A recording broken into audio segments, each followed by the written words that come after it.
Praise the Lord. எல்லாரும் எப்படி இருக்கீங்க? போன வாரம் நாங்க எல்லாரும் ஒரு எக்ஸிபிஷனுக்கு போயிருந்தோம். அது என்ன எக்ஸிபிஷன் அப்படின்னு சொன்னா, ரீசெண்டா ரிலீஸ் ஆன ஒரு படத்துக்கான ப்ரொமோஷன் தான் அந்த எக்ஸிபிஷன். அதாவது 1960 காலகட்டங்கள்ல மக்கள் பயன்பாட்டில் இருந்த விஷயங்கள்லாம் எப்படி இருந்துச்சு அப்படின்னு நமக்கு அடையாளமா காமிக்கிறதுக்காக அமைக்கப்பட்ட எக்ஸிபிஷன் தான் அது. அந்த எக்ஸிபிஷனுக்கு போனப்போ எனக்கு 2 விஷயம் தோணுச்சு.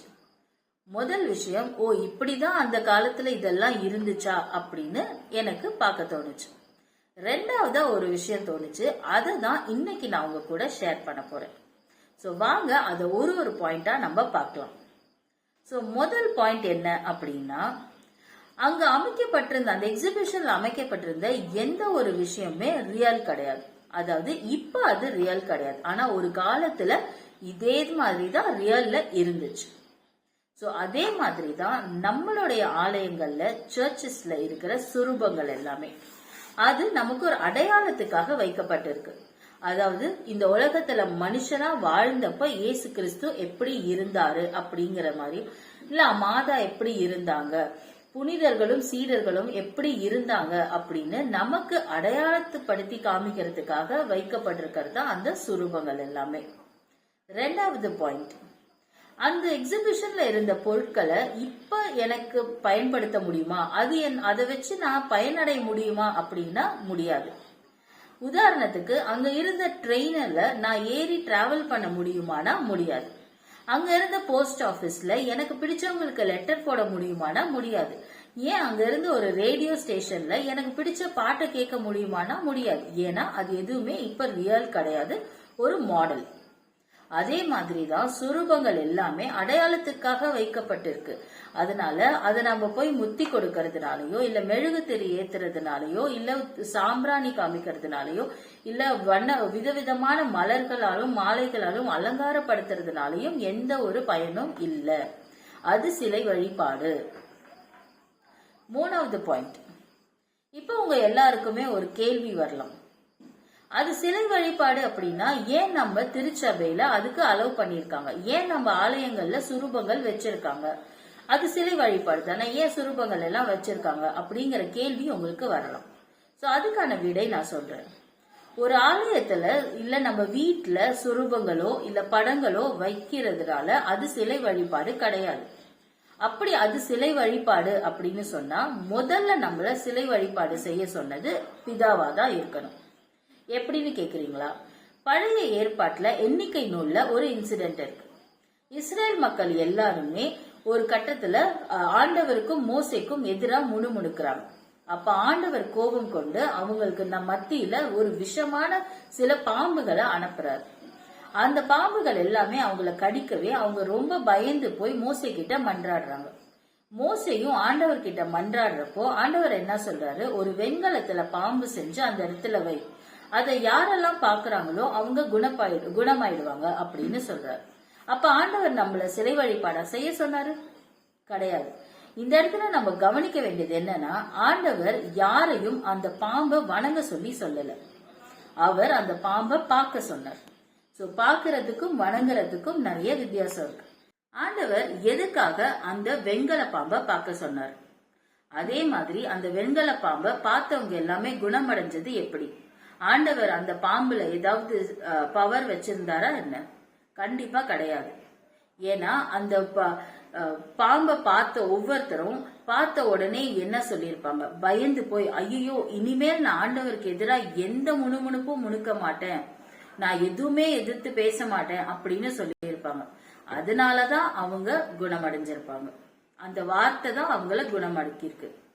அதே மாதிரிதான் ஆலயங்கள்ல சுரூபங்கள் வைக்கிறப்போ நம்ம ஏதாவது ஒரு மன பாரத்தோடயோ வேதனையோடயோ யார்கிட்டயும் சொல்ல முடியாத ஒரு கவலையோடயோ நம்ம சர்ச்சுக்குள்ள நுழையும் போது அந்த இடத்துல அந்த சுரூபத்தை பாக்குறப்ப நமக்கு ஏதோ ஜீசஸே அந்த இடத்துல நிக்கிற மாதிரி ஒரு ஃபீல் நமக்கு கிடைக்கும். அப்போ நம்ம நம்மள அறியாம அந்த பாரத்தை எல்லாத்தையும் இறக்கி வைக்கணும் அப்படிங்கிறதுக்காக தான் ஆலயங்கள்ல அந்த சுரூபங்கள் வைக்கப்பட்டிருக்கு. ஆலயத்துல சுரூபங்கள் வைக்கிறது சிலை வழிபாடு கிடையாது. அதுக்கு நம்ம ஆராதனை பண்ணா அது சிலை வழிபாடு தான். சரி, இந்த சுரூபங்களை முத்தி கொடுக்கறதால சுரூபங்களை ஆராதிக்கிறது சிலை வழிபாடுன்னு நமக்கு தெரியுது. அப்போ ஆனா அது மட்டும்தான் சிலை வழிபாடா அப்படின்னு கேட்டா கண்டிப்பா கிடையாது. நம்ம ஒவ்வொருத்தரும் அது சுரூபங்களை நம்ம ஆராதிக்கலனாலுமே வேற வேற விதங்கள்ல சிலை வழிபாடுகள் பண்ணிட்டு தான் இருக்கிறோம். உதாரணத்துக்கு நான் தினமும் பூசைக்கு போவேன், நற்கருணை வாங்குவேன். அதே சமயம் எனக்கு ஷாப்பிங் ரொம்ப பிடிக்கும். அதனால நான் தினமும் ஆன்லைன் ஷாப்பிங் பண்ணிட்டே இருப்பேன். எனக்கு விதவிதமா ட்ரெஸ் பண்ணிக்க பிடிக்கும், நிறைய நகை போட்டுக்க பிடிக்கும், மேக்கப் பண்ணிக்க பிடிக்கும். அதனால நான் அதுக்கு எல்லாம் ஸ்பெண்ட் பண்ணி வாங்கிட்டே இருப்பேன். அப்படின்னா அது சிலை வழிபாடு தான். இது மாதிரி பொருட்கள் மட்டும் இல்ல எனக்கு என் வாழ்க்கையில ஒரு நபர் இருக்கார், அவர் என் வாழ்க்கையில ரொம்ப முக்கியமான ஒரு நபர், அவர் இல்லாம என் வாழ்க்கையில எதுவுமே கிடையாது அப்படின்னு நம்ம யாரையாவது பர்டிகுலரா இருந்தோம் அப்படின்னு சொன்னா அது சிலை வழிபாடு தான்.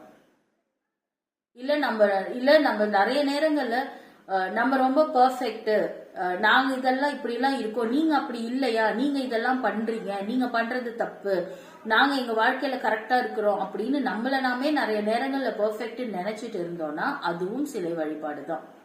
இவ்வளோ ஏன் நம்ம எவ்ரி சண்டே மாஸ்க்கு போகும்போது ஆலயத்துக்குள்ள போகாம வெளியில உட்கார்ந்து மாஸ் பார்த்தோம்னாலே அதுவும் சிலை வழிபாடு தான். எப்படின்னு கேக்குறீங்களா? எனக்கு சொல்லி கொடுத்த ஒரு விஷயத்த நான் சொல்றேன். ஆண்டவர் ஒவ்வொரு ஞாயிற்றுக்கிழமையும் பூசை ஆரம்பிக்கிறதுக்கு முன்னாடி மெயின் என்ட்ரன்ஸ்ல இரு கரம் விரித்து நமக்காக காத்துட்டு இருப்பாரு. நம்ம ஒவ்வொருத்தரும் போகும்போது அவர் நம்மளை இறுக்கி அணைச்சு நம்மளை உள்ள வரவேற்று அழைச்சு அனுப்புவார்.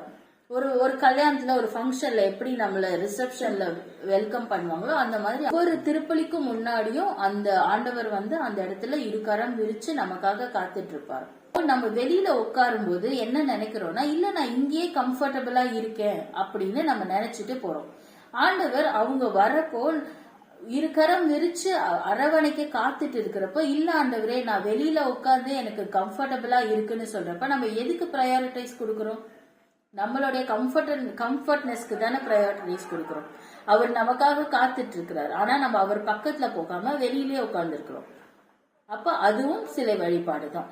இப்ப நான் சொன்ன விஷயங்கள் எல்லாம் இப்ப நம்ம இது கேட்டதுக்கு அப்புறம் நமக்கு நாமே இல்ல நான் ஷாப்பிங் பண்றேன், ஆனா ஆண்டவருக்கு மேல நான் அதை முக்கியத்துவம் கொடுக்கறது இல்ல எனக்கு இந்த நபரை பிடிக்கும் ஆனா ஆண்டவருக்கு மேல நான் பண்றது இல்ல அப்படின்னு நமக்கு நாமே ஒரு செல்ஃப் ஜஸ்டிபிகேஷன் கொடுத்துட்டே இருப்போம்ல, அதுவும் சிலை வழிபாடு தான். நான் பெர்ஃபெக்டா தான் இருக்கேன், நான் எல்லாமே ஆண்டவரை தான் முன்னெடுத்திருக்கேன், ஆனாலும் நான் இதுக்கு என்கிட்ட இதெல்லாம் இருந்தாலும் நான் ஆண்டவரை தான் முன்னிலைப்படுத்துறேன்னு நம்ம பண்ற விஷயங்களை நம்ம ரியலைஸ் பண்ணாம நம்ம செல்ஃப் ஜஸ்டிபிகேஷன் பண்ணோம் அப்படின்னு சொன்னா அதுவும் சிலை வழிபாடு தான். இப்ப நம்ம தெரிஞ்சுக்க வேண்டிய விஷயம் என்ன அப்படின்னா, சுரூபங்களை எப்படி ஆராதனை பண்றது சிலை வழிபாடோ அதே மாதிரி ஆண்டவருக்கு மேல ஏதாவது ஒரு விஷயத்துக்கு நம்ம முக்கியத்துவம் கொடுத்திருந்தோம்னா அதுவும் சிலை வழிபாடு தான். இதுவும் பைபிள்ல இருக்கு. இந்த வீடியோ யாரையும் சப்போர்ட் பண்ணியோ இல்ல யாரையோ பாயிண்ட் அவுட் பண்றதுக்கான வீடியோவும் கிடையாது.